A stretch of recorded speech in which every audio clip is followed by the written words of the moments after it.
Hello everyone, আসসালামু আলাইকুম। Graphic design কোর্সের দ্বিতীয় পর্বে আপনাদের সবাইকে জানাই স্বাগতম। আশা করি আল্লাহর রহমতে আপনারা সবাই ভালো আছেন। আজকের ক্লাসে আমরা ইলাস্ট্রেটর সফটওয়্যারে কিছু টুলস নিয়ে কাজ করব। তাহলে চলুন ভিডিও শুরু করা যাক। তার আগে আপনাদের কাছে আমার ছোট্ট একটা রিকোয়েস্ট, আপনারা যদি আমার এই চ্যানেলে নতুন হয়ে থাকেন তাহলে প্লিজ আমার চ্যানেলটি সাবস্ক্রাইব করে পাশে আসা বেল আইকনে প্রেস করে রাখুন, যাতে আমার পরবর্তী ভিডিওর নোটিফিকেশন চলে যায় আপনার কাছে। আর যদি অলরেডি সাবস্ক্রাইব করে থাকেন তাহলে আপনাকে অসংখ্য ধন্যবাদ।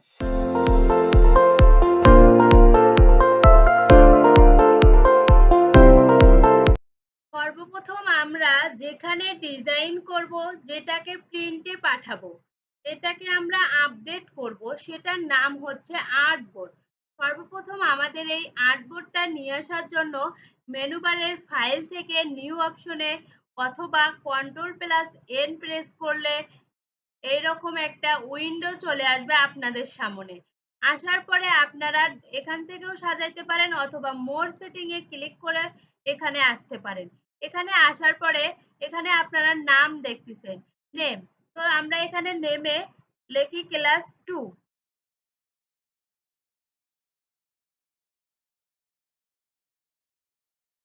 এর নিচে দেখেন প্রোফাইল।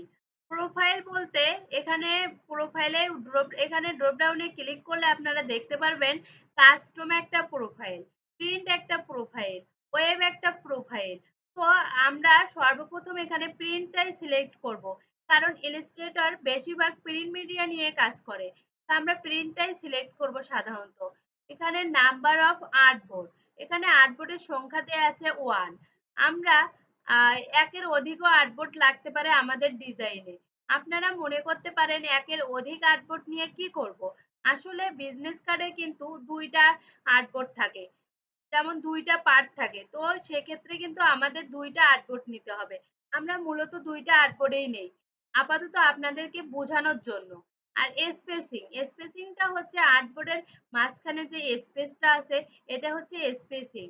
এই সাইজটা এখানে অনেকগুলো আছে, কিন্তু এগুলো আমরা ডিজাইন যখন করব তখন এগুলো আমাদের দরকার পড়বে। আমরা তো এখন ডিজাইন করব না, যখন আমরা ডিজাইন করব তখন আমরা এগুলো নিয়ে কথা বলবো।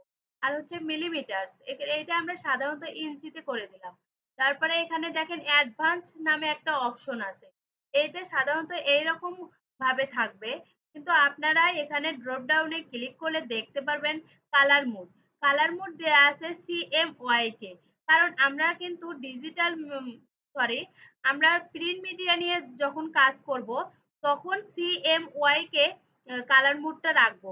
কারণ প্রিন্ট মিডিয়া নিয়ে কাজ করতে হলে কালার মোডটা সাধারণত CMYK দিতে হয়। আর ডিজিটাল মিডিয়া নিয়ে যখন কাজ করব তখন আমরা কালার মোডটা RGB দেব। তো আমরা এখন এটা কালার মোডটা CMYK দিয়েই রাখলাম। আর হচ্ছে রাস্টার ইফেক্ট, এখানে রাস্টার ইফেক্ট দেয়া আছে হাই 300 পিপিআই। হাই 300 পিপিআই মানে পয়েন্ট পার ইঞ্চিস, অর্থাৎ 300 রেজুলেশনে নিয়ে কাজ করতেছে এটা। আর হচ্ছে এখানে আছে প্রিভিউ মোড। প্রিভিউ মোডটা সাধারণত ডিফল্টে থাকবে, এটা কোনো পরিবর্তন করার দরকার নেই। তারপরে আমরা ক্রিয়েট ডকুমেন্টে ক্লিক করব। দেখেন ক্লিক করার পর আমাদের সামনে এরকম 2টা আর্টবোর্ড ওপেন হলো। তো এই আর্টবোর্ডটা ওপেন হওয়ার পর আমরা যদি এই আর্টবোর্ডটা সিলেক্ট করতে চাই তাহলে এখানে দেখেন আর্টবোর্ড টুল আছে, অথবা আপনারা কিবোর্ড থেকে Shift+O প্রেস করলে আর্টবোর্ডটা সিলেক্ট হবে। এখন আপনারা আর্টবোর্ডটা যেখানে খুশি সেখানে নিয়ে যাইতে পারবেন। তারপর হচ্ছে মনে করেন আপনি ছোট করতে পারবেন, বড় করতে পারবেন, আপনার ইচ্ছা মতো আপনি করতে পারবেন এই আর্টবোর্ডটা। এখন আর্টবোর্ডটা যদি আপনি ডিলিট করতে চান তাহলে এরকম সিলেক্ট অবস্থায় আপনি ডিলিট ক্লিক করলেই ডিলিট হয়ে যাবে। এখন আমরা দেখব জুম ইন জুম আউট কিভাবে করবেন। যেমন ধরেন আমি এই যে জুম ইন জুম আউট করতেছি, তো আপনারা এটা কিভাবে করবেন। এটা করার জন্য সাধারণত আপনারা মাউসের স্ক্রল হুইল সামনের দিকে ওয়াল্টার প্রেস করে অল্টার মনে করেন প্রেস করে রাখতে হবে, কিন্তু ছেড়ে দিলে হবে না। অল্টারটা প্রেস করে মাউসের স্ক্রল হুইল সামনের দিকে দিলে জুম ইন হবে, আর হচ্ছে পেছনের দিকে দিলে জুম আউট হবে। মানে এরকম ছোট হবে পিছনের দিকে দিলে, আর সামনের দিকে দিলে এরকম বড় হবে। আশা করছি আপনারা বুঝতে পারছেন। এখানে কিবোর্ড শর্টকাট যদি আপনারা মনে করেন কন্ট্রোল প্লাস দেন তাহলে হচ্ছে জুম ইন, আর হচ্ছে কন্ট্রোল এন দেন তাহলে হচ্ছে জুম আউট। তো আমি সাধারণত ওয়াল্টার প্রেস করে স্ক্রল হুইল সামনের দিকে দেই এবং পিছনের দিকে দিই, এইটাই আমার কাছে অনেক ভালো লাগে। আমি এইভাবেই কাজ করে থাকি মূলত। তো আপনারা দেখতে পাচ্ছেন জুম ইন জুম আউটটা। এখন আমরা সিলেকশন টুল নিয়ে কিছু কথা বলবো। এখানে সিলেকশন টুলটার কাজ কি? তার আগে আমরা এখানে একটা কোনো কিছু একটা ক্রিয়েট করে নেই। এটা হচ্ছে রেক্টেঙ্গেল টুল। রেক্টেঙ্গেল টুল আমরা নিলাম, নেওয়ার পরে যদি আমরা মাউসের লেফট ক্লিক করে ধরে রেখে এরকম ড্র্যাগ করেন তাহলে দেখেন এখানে কিন্তু নীল রঙের একটা পাথ ক্রিয়েট হইতেছে। আমি কিন্তু আগেই বলছিলাম ইলাস্ট্রেটর পাথ নিয়ে কাজ করে। দেখেন এটা কিন্তু একটা পাথ ক্রিয়েট হইতেছে। তো আপনারা এইভাবে ড্র্যাগ করে ছেড়ে দিলে একটা কাঙ্ক্ষিত একটা শেপ হবে। দেখতে পাচ্ছেন এরকম একটা, এই দেখেন এখানে কিন্তু এটা কিন্তু পাথ, মূলত এটা একটা পাথ। তো আমরা এখানে আপনারা যদি চান এখানে এটা এখন সিলেকশন টুলের কাজ হচ্ছে, এই যে আমি এই যে এটা সিলেকশন টুল, এই যে এখানে ক্লিক করলাম। ক্লিক করার পর এটা যেখানে খুশি সেখানে মুভ করতে পারবেন সিলেকশন টুল দিয়ে, এবং আপনি এটা ছোট করতে পারবেন, বড় করতে পারবেন। আপনি যদি হচ্ছে শিফট অল্টার ক্লিক করে লেফট ক্লিক করেন, ধরে রেখে ক্লিক করেন তাহলে আপনার রেশিওটা ঠিক থাকবে। এরকম করলে রেশিওটা ঠিক থাকবে, কিন্তু আপনি যদি এমনিতেই মাউসের লেফট ক্লিক করেন তাহলে কিন্তু রেশিও ঠিক থাকবে না। দেখতে পারছেন? আশা করি আপনারা দেখতে পারছেন। এখন আমরা এটার ভিতরে একটা কালার দেব। কালার দেওয়ার জন্য মূলত আমরা এখানে যাব। দেখেন এটা হচ্ছে ফিল কালার। মাঝখানের যে কালারটা হবে এটা হচ্ছে ফিল। আর হচ্ছে এই যে কালো, দেখেন এখানে একটা কালো কালার দেখতে পাচ্ছেন? এই কালো কালারটা মূলত হচ্ছে স্ট্রোক কালার। তা আমরা হচ্ছে প্রথমে হচ্ছে মাঝখানে কালারটা দেব। কালারটা দেওয়ার জন্য এটা সিলেক্ট করে আপনারা এখানে ডাবল ক্লিক করবেন। ডাবল ক্লিক করার পর মূলত এখান থেকে যে কালারটা দিবেন সেটা চয়েস করার পর ওকে প্রেস করলে মূলত কালারটা এখানে চলে আসবে। আর স্ট্রোক কালারটা যদি এখানে আপনারা চেঞ্জ করতে চান তাহলে এখানে ক্লিক করবেন, ডাবল ক্লিক করার পর স্ট্রোক কালারটা আমি এটা দিলাম। দেওয়ার পরে এই যে স্ট্রোক কালার কিন্তু এখানে পড়ছে, আপনারা দেখতে পাচ্ছেন না। এই স্ট্রোক কালারটা যদি আপনি মোটা করতে চান তাহলে দেখেন উপরে যে স্ট্রোক, এই যে এগুলো আপনি এরকম করেও মোটা করতে পারবেন। কিন্তু এখানে কালারটা হচ্ছে মিক্সিং হয়ে গেছে তো বোঝা যাচ্ছে না। দাঁড়ান আমি এখানে কালারটা চেঞ্জ করে দিচ্ছি। চেঞ্জ করলে তাহলে আপনারা আশা করছি বুঝতে পারবেন। তো দাঁড়ান,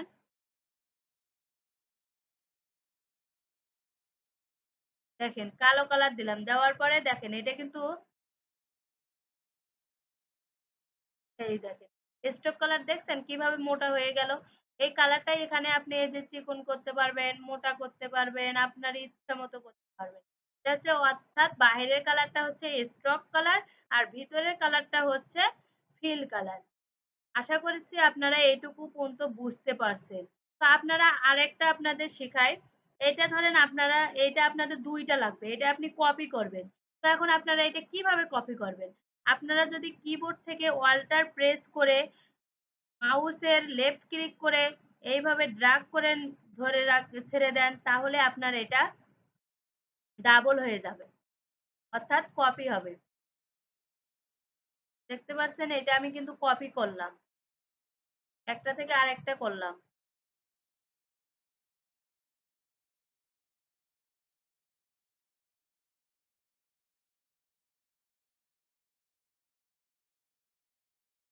আচ্ছা আমরা এখানে স্টক কালারটা একটু কমাই দেই, কারণ এই কালারটা ভালো লাগতেছে না। দেবই না, একদম না করে দেব। স্টক কালারটা আমরা এখানে নান করে দিলাম। দেওয়ার পরে এখন আপনারা এখানে দেখেন সিলেকশন টুলের ভিতরেই কিন্তু এখানে ডাইরেক্ট সিলেকশন টুল নামে একটা অপশন আছে। এখানে যদি ক্লিক করেন এই টুলটার কাজ কি? এই টুলটা মূলত আপনারা এগুলো দেখেন সিলেকশন টুলটা যখন আপনারা ক্লিক করেন করার পরে কিন্তু এগুলো দেখেন এগুলো পাথ অ্যাঙ্কর পয়েন্ট এটা হচ্ছে এই যে এটা ছোটটা হচ্ছে অ্যাঙ্কর পয়েন্ট এখানে যদি আপনি ক্লিক করেন একটা প্রথমে একটা ক্লিক দেবেন দেওয়ার পরে এরকম করে টেনে দেন তাহলে আপনার কিন্তু আপনার ইচ্ছা মতো আপনি কিন্তু শেপ ক্রিয়েট করতে পারবেন এটার মাধ্যমে এবং এটা দিয়ে আপনি হচ্ছে এই যে রাউন্ড করতে পারবেন আপনার মন ইচ্ছা মতো আপনি শেপ করতে পারবেন আচ্ছা আপনারা যা এই কাজটা যে আমি এখন করলাম এখন আগের অবস্থায় যদি আপনারা ফিরে যেতে চান তাহলে কন্ট্রোল জেড প্রেস করলে আপনারা আবার আগের ইয়েতে চলে যেতে পারবেন কন্ট্রোল জেড আপনারা এগুলো এরপরে আমরা দেখবো ইলিপস টুল ইলিপস টুলটার কাজ কি ইলিপস টুলটার কাজ সাধারণত ইলিপস টুলটা দিয়ে আমরা বৃত্ত তৈরি করি তো বৃত্ত বানানোর জন্য আমরা যদি এখন বৃত্ত দেই এমনিতেই ড্র্যাগ করে মাউসের এরকম করে বৃত্ত দেই তাহলে কিন্তু আমাদের এখানে প্রপার কোনো বৃত্ত হবে না প্রপার ভাবে বৃত্ত বানানোর জন্য আমাদের প্রপার ভাবে বৃত্ত বানানোর জন্য আমাদের সর্বপ্রথম ইলিপস টুলে গিয়ে শিফট অল্টার প্রেস করে একসাথে একসাথে শিফট আর হচ্ছে অল্টার প্রেস করে মাউসের লেফট ক্লিক করে ড্র্যাগ করলে প্রপার ভাবে বৃত্ত হবে এটা হচ্ছে রেশিও ঠিক রেখে কিন্তু বৃত্ত হবে তাছাড়া যদি আপনারা এমনিতেই মনে করেন ইলিপস টুলে যে ড্র্যাগ করেন তাহলে কিন্তু প্রপার ভাবে বৃত্ত হবে না শিফট অল্টার প্রেস করে ড্র্যাগ করে ছেড়ে দিলে এইভাবে ছোট বড় করতে পারবেন আপনারা সুন্দর মতো প্রপার ভাবে বৃত্ত তৈরি করতে পারবেন এর ভিতরে আবার একটা আছে হচ্ছে পলিগন টুল পলিগন টুলের কি কাজ পলিগন টুলটা দেখেন সাধারণত আপনারা যখন ক্লিক করবেন এটা এরকম ত্রিভুজ আকারের একটা শেপ ক্রিয়েট হইতেছে তো আপনারা যদি কিবোর্ডের অ্যারো কি আপে ক্লিক করেন সরি এটা আপনার ধরে রেখে পলিগন টুলটা মানে এইভাবে ড্র্যাগ করার পর যদি হচ্ছে কিবোর্ডের অ্যারো কি আপ ক্লিক করেন তাহলে আপনার দেখেন বাহুগুলো এইভাবে ছড়ায় যাবে অ্যারো কি আর অ্যারো কি যদি ডাউনে ক্লিক করেন এইভাবে ড্র্যাগ করে ধরে রেখে তাহলে কিন্তু বাহুগুলো আবার ছোট হয়ে আসতেছে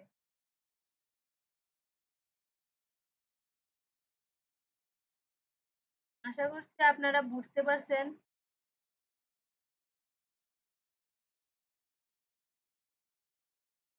এগুলো ডিলিট করে দেই এগুলোর তো কোনো দরকার নেই আমাদের এখন আমরা দেখবো স্টার টুল এটা সাধারণত স্টার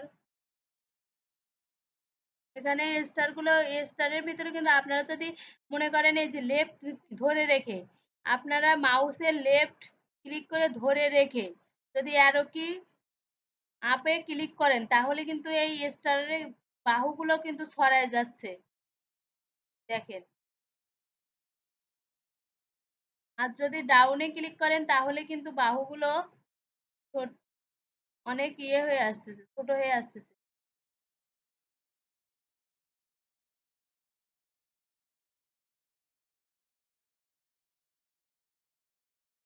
এখন আমরা দেখব টাইপ টুল টাইপ টুল সাধারণত আপনারা টাইপ করতে পারবেন টাইপ টুল দিয়ে আপনাদের মন ইচ্ছা মতো এখানে ধরেন আমি রাইসা রাইসা গ্রাফিক্স দেখার পরে আপনি শিফট অল্টার মানে শিফট অল্টার প্রেস করবেন তো ঠিক থাকা দেখেন আমি কিন্তু একটা টাইপ করলাম রাইসা গ্রাফিক্স তো এটাতে আমরা এটা হচ্ছে আমরা এটা সাইজটা এখন বড় করব। কিভাবে সাইজটা বড় সাইজটা বড় করার জন্য সাধারণত আপনারা দাঁড়ান টাইপ টুল উইন্ডো থেকে টাইপ টুল নিয়ে আসবেন অথবা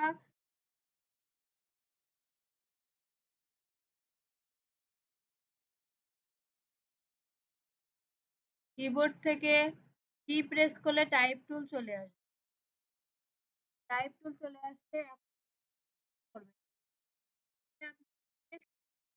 সিলেক্ট করার পরে ছোট করতে পারবেন। সিলেক্ট না করলে কিন্তু আপনার কিছু করতে পারবেন না। এবং এটার হচ্ছে স্পেস, দেখেন এটা কিন্তু স্পেসটা কিন্তু ছোট হইতেছে, এই দেখেন। আর এটার মাঝখানে গ্যাপটা দেখেন কিন্তু অনেকটা বড় হইতেছে। এটা দিয়ে আপনারা মানে স্পেসটা ছোট বড় করতে পারবেন সাধারণত। এখন আপনারা এটা যদি কালার দেওয়ার জন্য সাধারণত মাউসের লেফট ক্লিক করে ধরে রেখে এরকম করে ধরে রাখতে হবে, কিন্তু ছেড়ে দিলে হবে না। ধরে রেখে এখন ইচ্ছা মতো আপনাদের এই যে আমি কালার দিচ্ছি দেখেন। তারপরে সিলেক্টে ক্লিক করলে দেখেন কালার কিন্তু চেঞ্জ হয়ে গেল। আপনারা যদি মনে রাইট সাইড কালার দেবেন, তাহলে এরকম করে ধরে রেখে আপনারা জাস্ট কালার চেঞ্জ করে সিলেকশনে যাবেন। গেলে আপনাদের এখানে দেখেন কালার কিন্তু চেঞ্জ হয়ে গেছে আমার। আশা করছি টাইপ টুলটা এখন হচ্ছে আমরা দেখব আইডবার। সাধারণত আমরা যদি এখানে আমরা সাধারণত একটা এখানে ক্রিয়েট ক্রিয়েট করার পরে এটা সিলেক্ট এটা সিলেক্ট সিলেক্ট করার পর আপনারা আইডবার টুলে যেয়ে যদি এই কালারটা দিতে চান তাহলে আপনারা এই কালারটার উপর জাস্ট আইডবার টুলটা কিন্তু এই আইডবার টুলের কাজটা হচ্ছে মূলত আপনারা যে কালারটা দিতে চান আগে সিলেক্ট করতে হবে। আগে সর্বপ্রথম এটা সিলেক্ট হবে, সিলেক্ট করার পরে আইডবার টুলে যাইতে হবে। তারপর যে কালারটা দিতে চাচ্ছেন আপনারা সেখান থেকে কালারটা চয়েস করে জাস্ট লেফট ক্লিক করলে কালারটা ওখানে চলে যাবে। আশা করছি বুঝতে পারছেন। এই ছিল আজকে আমাদের গ্রাফিক ডিজাইনের দ্বিতীয় ক্লাস। ভালো থাকবেন সবাই। আমরা তৃতীয় ক্লাসে আমরা সাধারণত ডিজাইন নিয়ে কাজ করব। ভালো থাকবেন সবাই। আল্লাহ